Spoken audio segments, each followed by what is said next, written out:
5, 6, 7, 8. Hi EXers, welcome to the EX Podcast episode number 25. This is your host, Stefan Vincent. I've started this podcast because I believe that companies have to think of themselves as employment brands if they hope to attract and retain talent. The podcast brings a different lens to the employee experience, a brand and customer experience perspective rather than a traditional HR perspective. Our guests, all thought leaders and disruptors in the EX space in their own way, come to this show to debate, discuss, and share best practices on the key components that foster employee engagement and strengthen company culture, and also to spark the conversation on how to create positive employee experiences. One size doesn't fit all. What Airbnb or Google do around the employee experience may simply not be applicable in a smaller company. And this is what this show is all about.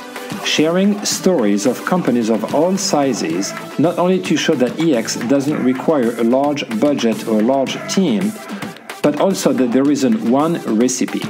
Each company can find its own way through the EX journey. Today's guest is Tiffany Sauder, speaking with me from Indianapolis.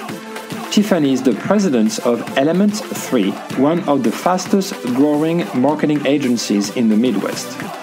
Today, with Tiffany, we will talk about her perspective on why a company's employer brand is as important as its customer brand, how she brings the employee experience to life at Element 3 on a daily basis, what best practices we can take from consumer branding and apply to employer branding, and how being transparent and genuine are important to employee engagement. This week's podcast is sponsored by Structural.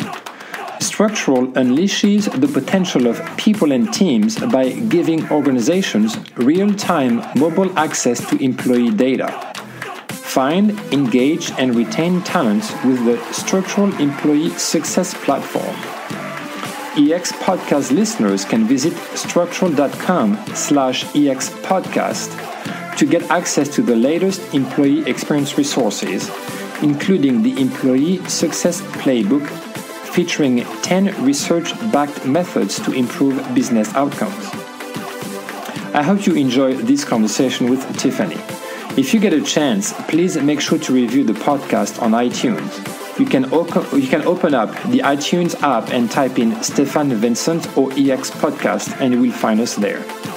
And last thing, if you want to send me feedback, suggestions for future topics or guests, you can reach me at svincent@exsummit.com or on Twitter at EX_summit. All right, let's get to it.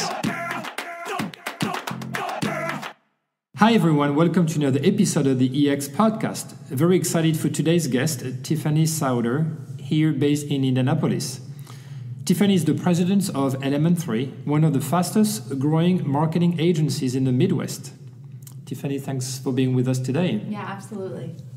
So for those who don't know you, tell us a bit more about your background and how you ended up at Element 3, because you have a bit of unusual background from where you started after college to where you are now. Yeah, no, it is definitely a non-traditional route into the agency world in particular, but even into marketing. So kind of a quick overview, I went to school and I have a finance degree, so I went to Craner School of Business at Purdue. Came out of there and was a cost accountant, basically a financial analyst for Eli Lilly, and got a real awesome perspective of what big business is all about. I grew up in a pretty crazy entrepreneurial home. My dad was more passionate about financial literacy than he was making sure that we made the basketball team. So that gives you kind of a macro picture of the environment that I grew up in. So business was in our blood. I mean, as kids, we worked together. I had businesses when I was 12, 13, 14, 15 years old. And the idea of working for yourself was a very normal concept in my house. So after school, worked at Lilly, had an awesome experience in understanding how corporate finance works, the thinking constructs of how do you take historical data, turn it into a narrative and a story, use that to make strong predictions about what is going to happen in the future, And in the finance world, that takes shape as like a business plan. But in the marketing world, that takes shape like a marketing plan. And just like in finance, where you have a plan, you close the books every month, you take what actually happened compared to what you thought was going to happen, interrogate the difference, which in the finance world you call variance. And with that, you start to learn more and more about how do I make better decisions to predict the future now that I have more historical data and stronger trend lines. So I started to see that same thinking pattern absolutely applies to marketing, especially in the day and age that I get to do marketing in, and that is one that has a ton of data in it. I don't know that I could have had this same thinking pattern applied 50 years ago because it was much more intuitive. Right. But today it's very scientific. Yes. And so I started to really fall in love. I've always been kind of this mix of left and right brained thinker, and particularly again at this point in time with marketing, this mashing up of like incredible storytelling, the tools that we have to create animation and special effects and convey emotion through video, like with just like the click of a button, compared with or partnered with this environment where we can do like deep statistical analytics about attribution modeling and how people are behaving and interfacing with our brands. It's just like the perfect mashup. And so while on paper it's wildly untraditional, I think when you get underneath it all, it actually makes like a lot of practical sense because the thinking patterns are very much the same. Especially in today's world. I agree with you in marketing. Absolutely. Yeah. So the EX podcast brings a more of a brand and customer experience perspective to the employee experience versus a traditional HR angle. And as a brand strategist, how do you see nowadays growing emphasis on employer branding? Yeah, I think that in so many ways, this emphasis on employer branding is a really, really good thing. The only thing that makes it a bad thing is that when something becomes on trend, there's a lot of people who try to do it, but sort of miss the core construct of what it was really all about, which I think is what you're asking. So, my background as a marketer is as a brand strategist, which your goal as a brand strategist to go in and try through different research methodologies to uncover like what is the purest heart of what this mission is all about. And how do you put it into language that then makes it repeatable and transferable such that it can like catch fire and start to get momentum on its own in the marketplace. Like that is a marketer and a brand strategist's dream, is that there just becomes inertia behind it. Yeah. And that you're not forcing its way into the market with advertising and all the stuff that we have to do to kind of get things to ignite. So as you look at the employment side of it, I mean, one of it is just sort of macroeconomics in that there are fewer people that know how to do what we need them to do than there are people available. So suddenly we're in an environment where we're competing for human talent, and we weren't doing that a while ago. And as you look at what underlies it all, it's the same tenet that makes powerful brands really successful in the market. It's that it's pure and it's honest and it's rooted authentically in the values that I find are often initially embodied by the leader, the person who said, I'm going to put my flag like here, and this is what we're going to be about, and these are the things I'm going to die for. And then you're able to inject those into your leadership team and into your managers and directors. And so I think employment brands at their core construct, when they're done well and don't just become about perks and swag, are really founded on an ideology that is bigger than making money. And as you think about an internal facing message around that, it's often kind of this mission-minded and also wrapped tightly around what are the values of the leader and how do those come to bear. So you've been at Element 3 since 2006, correct? So it's been 11 years now. How would you define E3's culture then?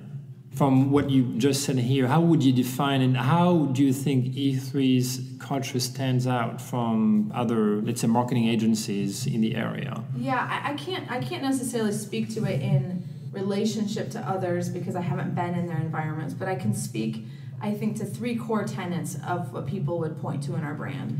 One is that we have spent an enormous amount of energy defining our core values as a company and bringing those very much to life in the everyday construct of the way that we behave our business. So I won't go into those deeply, but the moniker for those spell out a best co, which also kind of plays to what I think is a really deep ethos for us, which is we're a very competitive bunch that loves scoreboards, loves to win, and will push super, super hard to get to the finish line.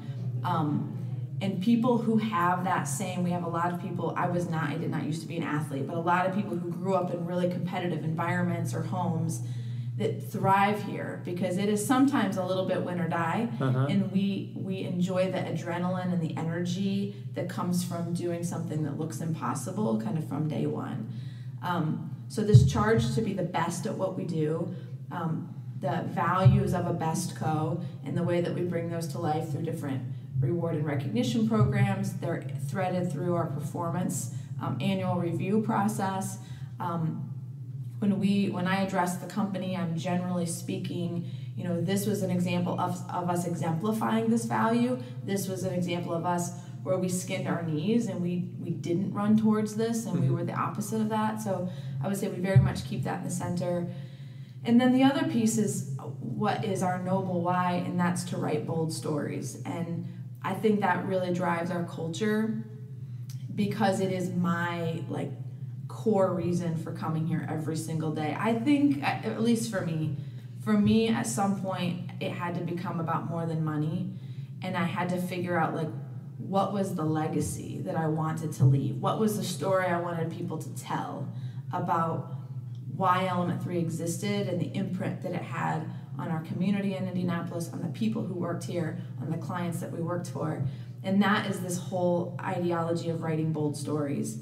And that has 3 dimensions. One is Element 3 is very much my own personal bold story. I never imagined this would happen. I feel incredibly blessed to be a mom and a wife and a president to a fantastic company that continues to grow.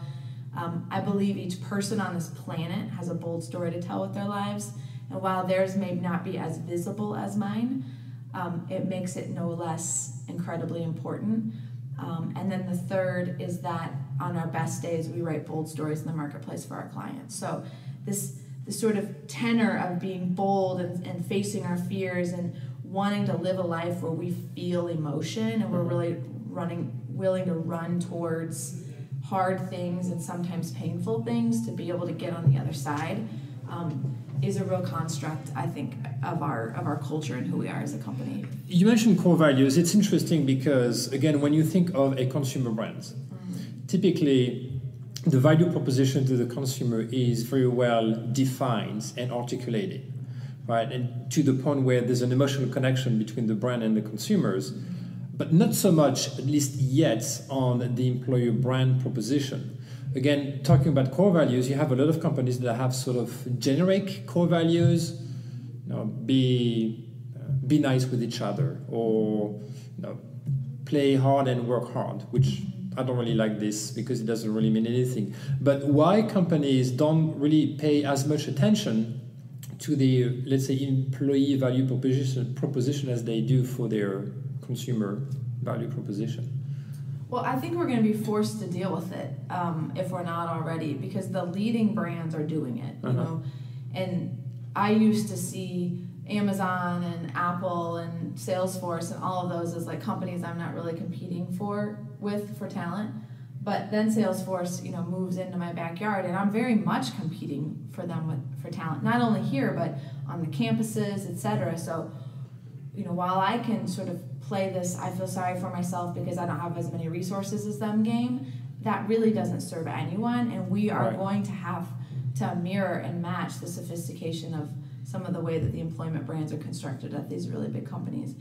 The other piece, we just finished a research study that really interrogated, and it's going to be coming out here in the next couple weeks. So if you're listening to this, and go to element3.com, and 3 is spelled out, and you want to download this. But one of the questions that we looked at, particularly by the year 2020, 75% of the workforce is going to be this millennial generation that we're going to be employing. And they are already 75% of my personal workforce, so that's something I'm experiencing today. But they're a clever bunch, right? And they're very refined in the way that they buy things because they're used to having so much information. Yes. And they're going to be very clever and very refined in the way that they get information about us as employers, from their peers, from formal things like Glassdoor, and the way that they interpret, the employment sections of our websites. And I'm telling you, if it's contrived and made up and not authentic, you're going to be exposed in an instant because word spreads so fast. So I think the real challenges for businesses, generally speaking, but specifically it's acute when you look at the employment side, is how are you authentic? How do you not fake and pretend that you're something that you're not? And how do you figure out as marketers, and I love that you're contending the employment brand is in a marketing initiative who partners with HR, but marketing really takes the lead. Because we do have to figure out how do you amplify the things that are awesome and not lie to the customer. Yeah. You have to be authentic about what's actually going on. And I'm wildly passionate about that. And I tell you, this millennial bunch, while they can be a great big pain in the butt, keep me so honest and are willing to come into my office and say, you said this at the all-company meeting, but here's 3 ways where that's not really true. And it's like, I need that feedback. I want to know that. And sometimes as an employer, you just want to be like, just shut up and do your job. But those days are over. And I find it to be, honestly, one of the most tremendous gifts to be able to lead such an empowered group of people. But it does take different leadership style, and it does take a different level of vulnerability and transparency, and less of a I am boss, you are minion relationship. It is very much we are partners in growing this company. We are partners in building the culture, and it is my job ultimately to be the decision maker, and I make sure that they don't lose sight of the fact that there needs to be a single decision maker, not on everything, but you get the idea of managing the vision. Otherwise it gets diluted, and that doesn't serve anyone. Yeah. So that's I guess that's kind of how I see what our big challenges are as employers on the employment brand front. And you made some very good points, because one of the common themes so far on the EX podcast is, I would say, just to take further what you just said here, there's sense that it's, we talk about agile in technology, and we talk more and more about agile marketing as well. So there's the agile side, where on the employee experience side, when we want to implement an employee experience strategy, we don't have to wait until it's all set in stone and very well defined before we launch it. It's the ability to launch it even though it's not fully done, get some feedback, make some iterations, and improve, and so forth and so forth. So that's one aspect. And the other aspect is the vulnerability of the leaders or the CEO as well, meaning that you don't know everything. Sorry, not anything, but everything, because you do know some things.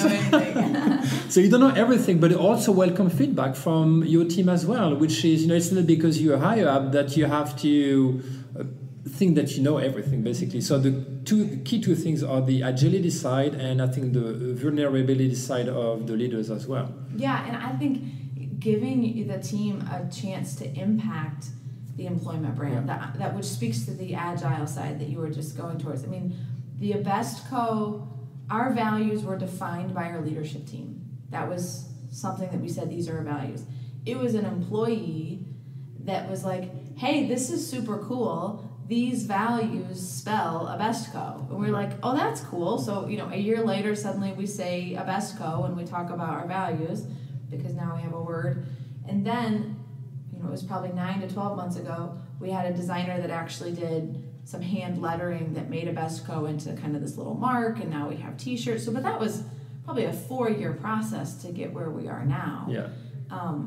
And we have this elephant mascot. That came because everybody was joking internally that it's Elephant 3 and not Element 3.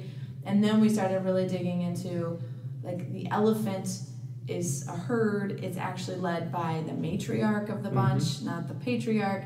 they're one of the only animals that mourn the loss of someone in their herd, and so there's a strong familial aspect to elephants and that animal, and so that was really mapped to our brand. But that came from a copywriter who started really researching, holy cow, this is crazy how much this matches. And that's when the mirror is held up to you as a leader, when it's curated from the company and they say, this feels so much like us. Like, right. Can you believe the elephants do this? Like, that's how we behave. It feels genuine. Yeah.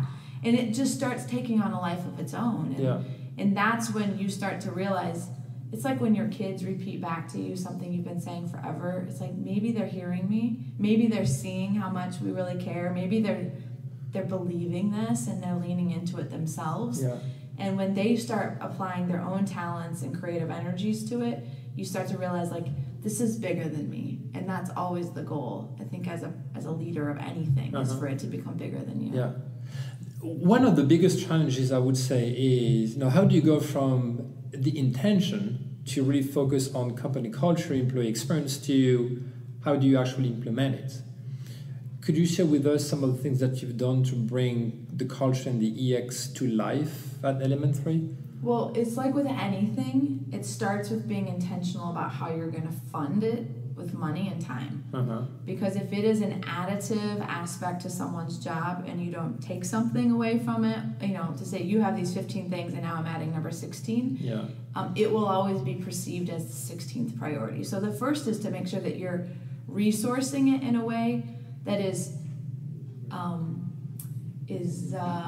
visible enough that you manage it and care about it. Because if as a leader you spend nothing on something, I'm telling you, you're not going to manage it to be implemented well. I always joke, like, our most expensive software is used the best, because I'm always like, I spent $80,000 on that thing, somebody better show me how it's adding value.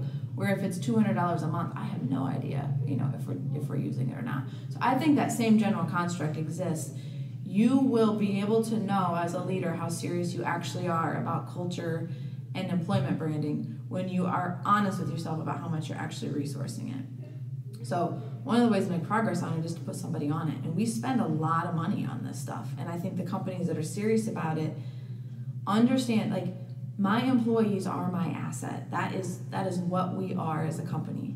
And so if you look at how much money people spend on things like warehousing and inventory control, and where those are different companies' assets, like, that's insane. Yeah. And yet us that are in service business in particular, I think, get pretty lazy pants about how we are managing our asset of our people. What's your training and development look like? How are you making sure that people have clear line of sight to the impact that they're having? How are you creating events that really amplify when people perform against your values? We talk about them all the time. New employees are onboarded to our values, and they're told, this is a really serious thing. You're going to maybe be asked what our values are and be asked to describe them. They're going to be in your performance review. We do a quarterly values winner, on and on and on. And each year, as part of our annual planning process as a leadership team, we look at the question, how do we lean further into behaving our values? Is there anything that we need to calibrate ourselves on? And what can we add culturally that continues to show to us and to the employees that this is a very vibrant, intentional part of our company that we are going to continue to lean into? And the other thing I'll say, I'm going to speak out both sides of my mouth, but there have been times when new executive members have joined the company and they've been like, I think we should revisit our core values. And I'm always like, if there's anything that is just a flat out non-negotiable for me, it's that these are our values. Yeah. And I think that, and I'm not saying that they will never, ever, ever, ever, ever be revised, but I think there's something about keeping them consistent for at least 5 years that is a really important signal to the company that this is an unchanging part of who we are. Yeah. Like, just because you write the values down, that does not mean that that's the day you're behaving all of them. And for the leadership team, you as leader to understand this is a process of evolving to making these words as true as we possibly can about who we are as a company. Yeah. And that takes time. Yeah, I would agree with you. I really define the core values as the DNA. So your DNA is not going to change. right? The way you behave may change over time because you gain experience, you face few challenges that impact your way to see things, but the DNA doesn't change. So the core values shouldn't change over time. It's just the way you bring them to life that may change a little bit depending on, again, who you bring. Obviously, when you have a majority of millennials in your place, you're going to look at those core values a little differently than if you had a majority of Xers or boomers, for instance. Yep. One of the big mistakes I feel like people do when they go to intentionally create their values is they use just like really stupid words, like platitudes, like vanilla, plebeian, generic words that nobody notices, instead of words that bring energy and clarity. Mm-hmm. And that is always my biggest piece of advice. I'm like, say the word you actually use. Like, I don't say the word integrity often because I mean other things, like don't BS me, or you say it in more colloquial terms. And I think that authenticity is a signal to how the authentic language that the values are written is a signal to how transparent the company actually intends to be on the values. Because if they were all very, like $25 words that like are very formal and blah blah, I think that's a signal that the company is not ready to actually be real. Yeah. Or the leadership team isn't ready to be real. We talked a little bit about talents, acquisition and talent management, but obviously the Marcom industry is very competitive, right? In a small place like Indianapolis, it's probably even so. And then we probably now even have to compete with a remote or other companies outside of, at least maybe not the state itself, but at least outside the city of Indianapolis, to attract and retain talent, because people have the ability to work remotely or on a more occasional basis. So what do you do to stay attractive to, let's say, millennials, and how do you spread the message across? Yeah, so I'll reference again the study that we did, I guess, to talk about it a little bit quantitatively, and then I'll speak, I guess, a little bit more anecdotally to some of the things that we're doing. One of the things, if you look at the top things that millennials want in particular, number one is health benefits, which matches previous generations too. Yeah. So that's kind of a table stakes thing for us as employers. We can't really be super inventive because that's just a thing. The other is that they're very serious about their quest for adventure and travel and seeing the world. And so being thoughtful about what vacation time means, about how you manage people's ability to work remotely and create an environment where they can see, I can still fulfill my quest and thirst for adventure and still do a really great job. And the third highest one, which I think is what I see as a personal charge, is doing meaningful work. And in the Marcom space in particular, I think we can have an amazing culture, I think we can have really cool t-shirts, and I think we can have a great brand. But that at the end of the day, I think people want to work on the best work. Mm-hmm. And so I see that as my primary job as the president of this agency, is that we get great clients that have high emotional intelligence, that see us as partners and not as people they routinely call at 3 o'clock in the morning because nobody planned things properly. Sometimes that happens, but if that's the norm, that's not a thing that's sustainable for us as people. And the third is that it's really challenging and compelling, that it uses the best technology, that they're asking us to deploy, really significant, mature strategies against things, that they have the discipline to be able to get data. All of those kinds of things are, I think, at the end of the day, as marketers, that we want to do meaningful work. And we want to know the stuff that we're doing, the things we're making, are creating economic value and being recognized and appreciated by the consumers we're creating that for. So that's the one, I look at, 7 in 10 millennials care about doing meaningful work. I think all of us do, but I think they're willing to take less money if they can see that there's very, very aligned impact. The other thing that we do, kind of in this vein of meaningful work, is that we do open book financials as a company. I have found millennials to be a group that there's never enough information. And so I have gone towards the pendulum of saying, like, I'm going to tell you all of it.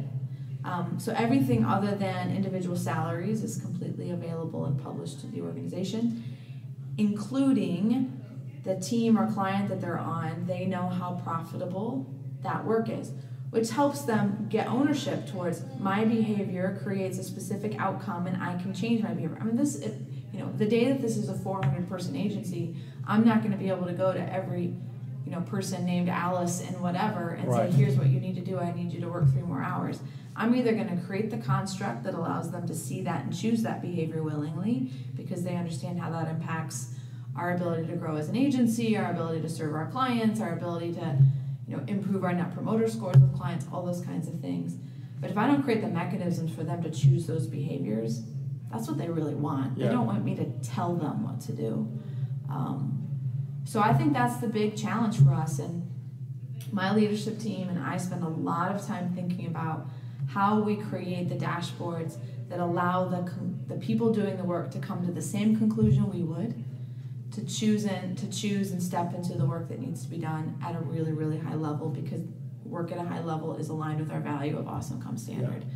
So when you look at that coupled with the choices and the way that we contain our values, and the fact that I think people just want to know, it goes back to the writing bold stories. I want to know I matter. I want to know my days matter. I want to know my hours matter. I want to know my talents matter. And as businesses, it's super hard to put the infrastructure and discipline in place to be able to expose whether or not each individual is doing what they need to or not. And transparency is an interesting topic, actually, because more and more, and there was an article that was published by the head of P&G maybe a couple of years ago, or maybe a year ago, about agency relationships with P&G and the fact that there's a much higher request from companies, like larger companies like P&G, when they hire agencies for full transparency on hours and ROI. It's not just about doing something nice and good looking, but how do you prove that actually it provides return on investment on the money we spend for you guys? So I like this approach on some sort of approaching the same methodology and mentality around we can do the same, we can actually adopt the same sort of transparency mindset with our employees, right? Absolutely. Because that brings ownership as well in what they do. Yeah, and I think when people who are really uncomfortable with the idea of transparency, the thing they ask is like, well, aren't they going to be mad when they know that you make a lot of money, like as a company? And I'm like, so that's the weirdest thing ever, right? Like, no, they ought to understand. They need to, if they don't believe I'm being a good steward of our profits, then that is a different scenario. That means they don't really trust me as a leader. Yeah. But that's why companies exist. That's how you get through recessions without layoffs. That's how you grow and use your own capital or remain, for me, I want to remain independent and not get outside money. Like, that's how we maintain decision rights, is that we make money and we control our own destiny. And when they start to think about it that way, everybody's bought in, and it's about doing our jobs better. And so I know some people are super uncomfortable with the idea, and my goal in life is not to change their minds, but I found it to be a very productive aspect of our company. You talked a bit about catering benefits package to millennials, and we talked about vacation time and what it means for them. Again, what's interesting when you do the comparison between consumer marketing and then employee marketing is that we do a lot of segmentation. We use multiple channels to communicate to our consumers, but we don't really do this on the employee side either. I mean, typically, at least, most of the companies treats the employees as the same bunch of people, right? Everybody gets the same benefits. Many companies use either a newsletter or just a mass email to the entire company about what's going on, but just like email is probably the main communication channel, and maybe whether it's quarterly meetings or annual meetings.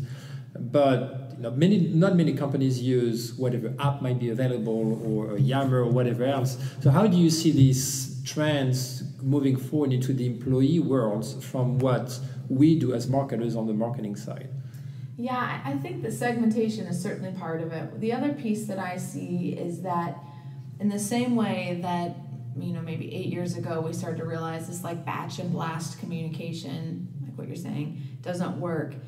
And companies or consumers want to hear from brands at more their point of need than just whenever the email's scheduled to go out. Yeah. I see that same, we're exploring this app called Helpful right now, which is just basically a quick video app that allows you to send things out easily. Because what my employees want to know is like if I'm at a trade show or just got done with a big client meeting, to be like, hey, I'm walking to my car, like this is what the building looks like the meeting went pretty well, like 9 45-second videos right when things are happening is way more impactful than me saying once a month I'm going to sit down and write a State of the Union email to the whole company that recaps what I've done in the last 30 days.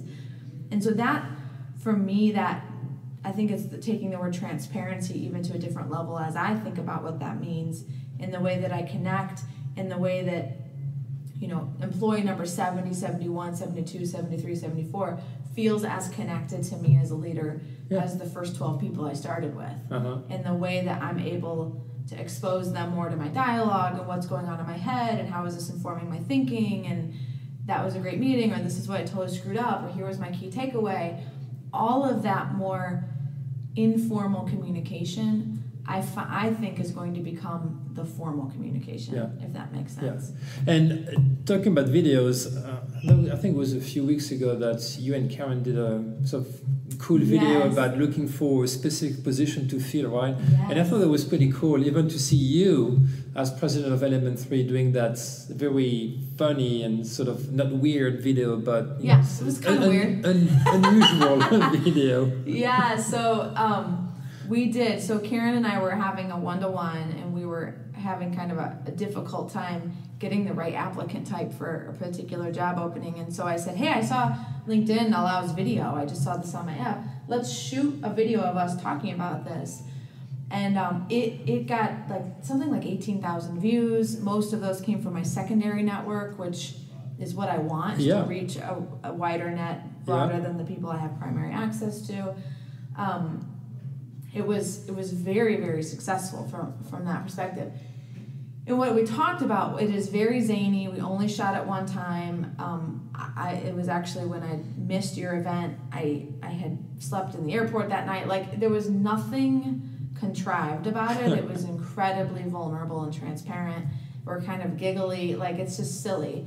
But I just came back from a trade show, which I hope people read into. If I'm spending money away from the time and money away from the office going to things to learn, we have a culture of doing that. I talked about how we spend money on technology so that people have good tools. I talked about how we had just promoted someone into a new role, and that's why we had this vacancy. So hopefully they see we promote people internally, we give people new opportunities. So while the mechanism was very unplanned, I thought through what are the key things without saying we send people to trade shows, we have this technology. It was a more conversational way of getting people engaged, and I had great playthrough. It was a fun experiment. I think you'll see us doing more and more of that kind of thing. And that's also, I like the fact that it's not high production. It's very genuine. There's some intention behind it, but it's very, very genuine, very simplistic as well. Yeah, and I am much better I'm much better verbally than I am in written form. I'm an externalizer naturally. It's very comfortable for me to be in front of a camera that doesn't spook me. So one of the things I tell people is that works really well for me, but don't do that just because it works well for me. Yeah. Find the mechanism that is a really natural for your energy, for your talents, and the way that you're going to show up best to people. I always point to Pete the Planner. How funny he can be in 140 characters is just outrageous to me. I'm just not pithy. I'm not all that short-winded. I wish I could be that, but if I tried, it would feel so forced and I would last for 4 days. So I tell people, like, run towards your strengths and do that really, really well. Because you look at Seth Godin, he only writes blogs. You know, people find their thing that they do really well, and if you do it long enough, you'll get great at it. Yeah. And you'll be the best at it. Good. So at this time in the podcast, I like to ask a bit more personal questions so that the audience can get to know our guest a bit more intimately. So first question would be, if you were to invite to dinner a historical figure, who would you invite?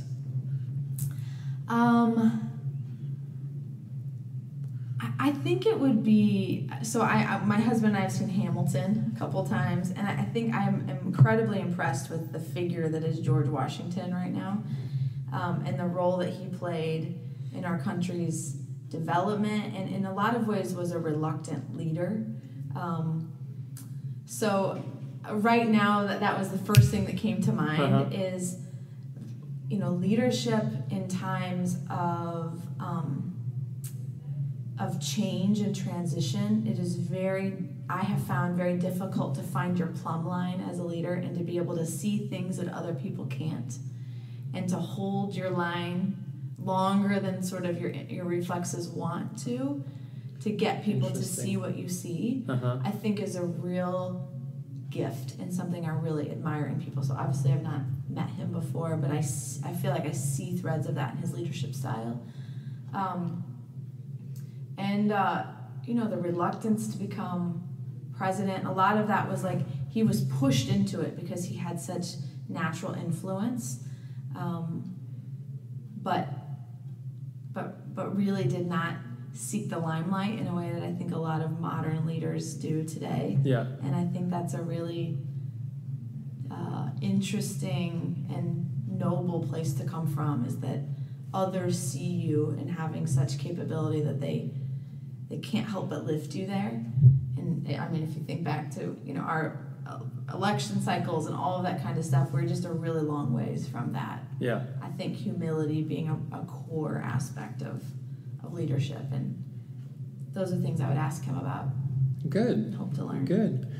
What is your favorite business book? I think The Hard Thing About Hard Things. Have you read that? No. It's written by Ben Horowitz, who Mark Andreessen, he's part of Andreessen Horowitz, and they just do a lot of investment in the high-tech space, and it's a very real, plain-spoken, like, story about what it looks like to be an entrepreneur. And the book has so many great paragraphs that you highlight and re-highlight of, like, yeah, this is someone who is not an academic of entrepreneurship, but an actual entrepreneur, because there's like blood, guts, and money all together. Okay. And you see that. So yeah, Hard Thing About Hard Things is my favorite book. Good. So we talked about the video a little bit earlier. Do you have an embarrassing moment in your professional life that you might not necessarily want people to know about? The one that comes to mind, yeah, you'll know now. So when I was first, my husband jokes that I'm a blurter, so I don't like stop and think about things. That's just not my natural tendency. I'm getting better, I think you would say. People would say around me, as I age, you start to, and get influence, you start to realize your words matter a lot, and so you have to be a little bit more measured. But when I first got started at Element 3, part of what I was doing was like cold calling, you know, and trying to get customers and getting them to know who Element 3 was. And I had it on speakerphone, and I got somebody's voicemail, and it was a woman's voice, and her voice was like just very squeaky and like a little bit mousy. And I said something, I left a message like, "This is Tiffany from Element 3, blah, blah, blah." And I was like, "Oh my word, did you hear that lady's voice?" Or something like that. And then it, like, you know, 2 minutes later, it was like, "If you would like to hang up the phone, like, please," you know. And I was like, "Oh my word, I was recording the whole time." And I just like hung up the phone. So I know that poor woman likely heard that. And I remember feeling, like, realizing, like, that is not who I want to be. I don't want to judge people. Like, that felt really horrible that was on the record. And I realized, even if I don't say things and they're not recorded, it's on the record, you know, and you need to think and behave in a way that if it all came out your mouth, you would be proud of all of it.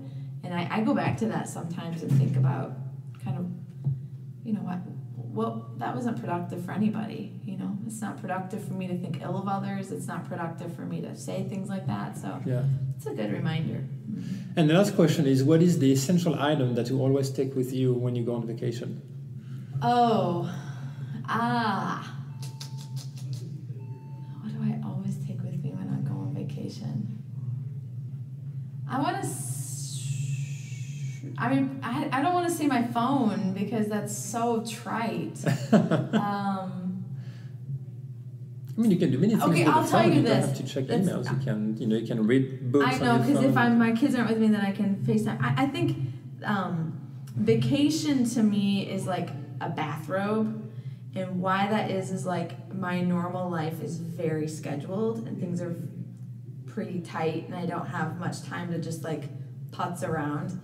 And for me, the like signal of I have a bathrobe on and slippers means that like I must have 20 minutes or 2 hours where I'm just like putzing around. I don't have somewhere to go. I don't need to get dressed. I don't need to put my makeup on. I don't need to hop in the shower. I don't need to pack a bag. It's like a very relaxed sort of mechanism for me. So I would say that's an object that I identify with vacation.